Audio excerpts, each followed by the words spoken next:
What is a spore drive in Star Trek?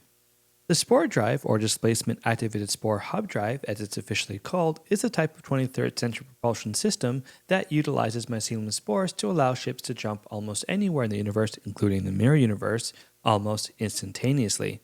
I say almost everywhere because the spore drive can't breach the galactic barrier. The spore drive was developed by scientists Paul Stamets and Strahl, who found that at the quantum level there was no difference between physics and biology, and that spores themselves were the building blocks of energy across the universe. With the spore drive activated, a ship can jump into the mycelial network, then travel along it, and finally jump back into normal space once the ship reaches its destination.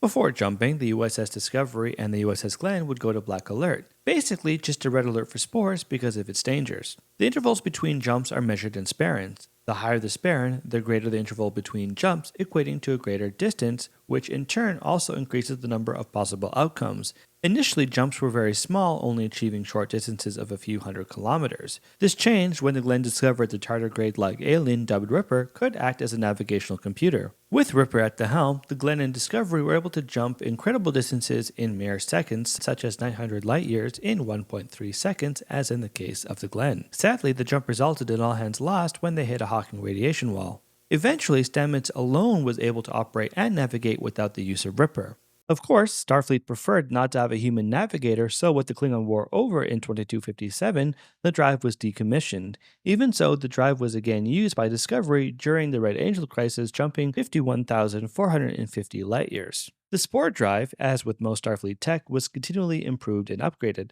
After Discovery's little jaunt into the 32nd century, the Spore drive was upgraded to allow the navigator to simply place their hand onto nanogel control pads instead of having to use cybernetic shunts.